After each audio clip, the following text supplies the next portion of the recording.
Stop scrolling, because this isn't just a story. This is a nightmare you won't forget.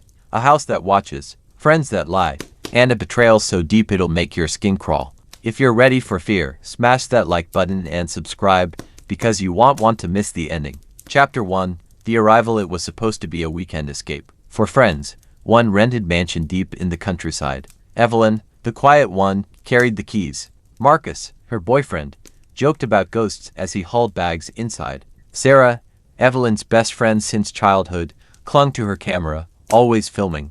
And Daniel, Marcus' oldest friend, laughed too loudly, masking nerves. The house loomed above them, its windows dark like watching eyes. Ivy crawled across the stone walls. Creepy, right? Sarah said, grinning through the lens. Evelyn forced a smile, but her stomach churned. She hadn't told them the truth.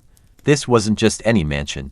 It was her family's, and no one ever came back from staying in it. Chapter 2. The first night. The first night was laughter, wine, music. The mansion echoed with life again. But as the clock struck midnight, the laughter faded. Sarah's camera picked up whispers in the hall, though no one else was there. Marcus swore he saw a figure at the window, staring in, and Daniel, drunk and unsteady, claimed the walls were breathing. Evelyn tried to calm them, but her eyes darted constantly to the shadows. The house was waking up. Chapter 3. Locked in. Morning came. Or at least, it should have. The clocks all stopped at 3:15. The doors refused to open. Windows looked out, but only into more rooms instead of the outside world. This isn't funny, Eve, Marcus snapped. You said this place was safe. Her silence betrayed her. Sarah lowered her camera. Wait, Eve, why did you really bring us here?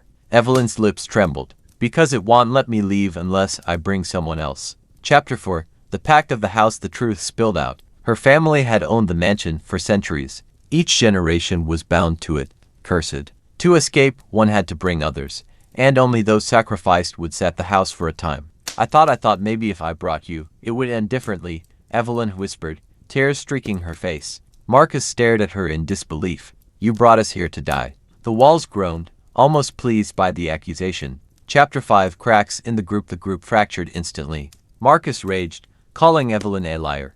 Daniel tried to calm him, but his eyes betrayed fear. Sarah kept filming, whispering, people need to know the truth. But Evelyn knew the truth. Sarah wasn't filming to expose the house. She was filming to expose her. Late that night, Evelyn heard Sarah whispering to Marcus, plotting, blaming her, promising him survival if they worked together. Betrayal was already blooming. Chapter 6. The first sacrifice. The house demanded blood. Shadows stretched from the corners, reaching for them.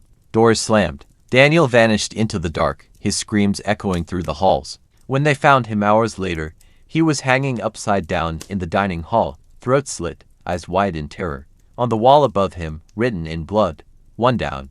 Evelyn collapsed, sobbing. Marcus turned on her, rage boiling. This is your fault. And Sarah's camera was still rolling. Chapter 7. The whispering walls. At night, Evelyn heard the whispers more clearly. They weren't just random voices, they were bargains. Give them, and you will live. Choose who dies, and you will be free. Her skin crawled as she realized the house wasn't just feeding, it was testing her. And Sarah. She had started answering the whispers too. Chapter 8. The betrayal. Revealed by the third day, Marcus was missing. Evelyn searched desperately, but Sarah stopped her. Don't, Sarah said coldly. He made his choice, and so did I. Evelyn froze. What are you talking about? Sarah's grin was feral. I told the house it'd help. It only needs one more and I chose you. The walls shuddered with laughter. Evelyn's blood turned to ice. Chapter 9. The last to the house was quieter now. Daniel was gone. Marcus. Evelyn didn't know if he was alive or not. That left her and Sarah. Sarah no longer had her allegiance. She carried herself like someone protected, untouchable. The whispers followed her, encouraging her every step. You see? She sneered. It doesn't want me. It wants you. I'm just the messenger. Evelyn's heart pounded. She wanted to scream, to attack, but the house listened. Every movement mattered. Chapter 10. Marcus returned. In the endless maze of shifting corridors, Evelyn stumbled upon a cell-like room. Inside, chained to the wall, was Marcus. His body was bruised, his eyes wild. He looked at her like a cornered animal. Why did you bring me here, Eve? He rasped. I loved you, and you fed me to this place.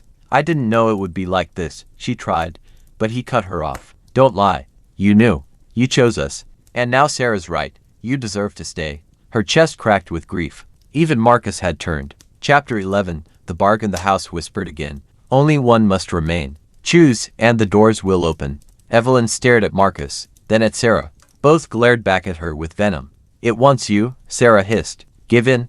Be the hero. Let us go. But the whispers hissed another secret into Evelyn's ear. They are already mine. Betrayal binds them. Only you can still walk free. The truth struck her. Marcus and Sarah had already made their own pacts. Both had betrayed her. Neither intended to leave with her alive. Chapter 12. The choice. The walls bend inward, shadows clawing closer. Evelyn had seconds. Sarah lunged, blade in hand.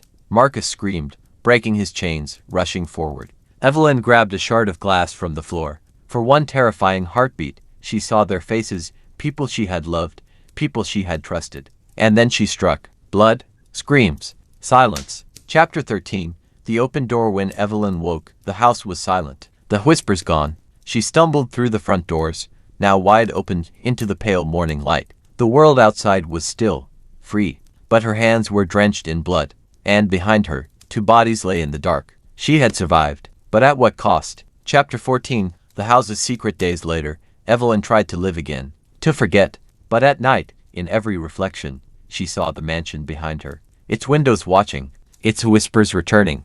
One night, she heard Sarah's voice, soft and cruel.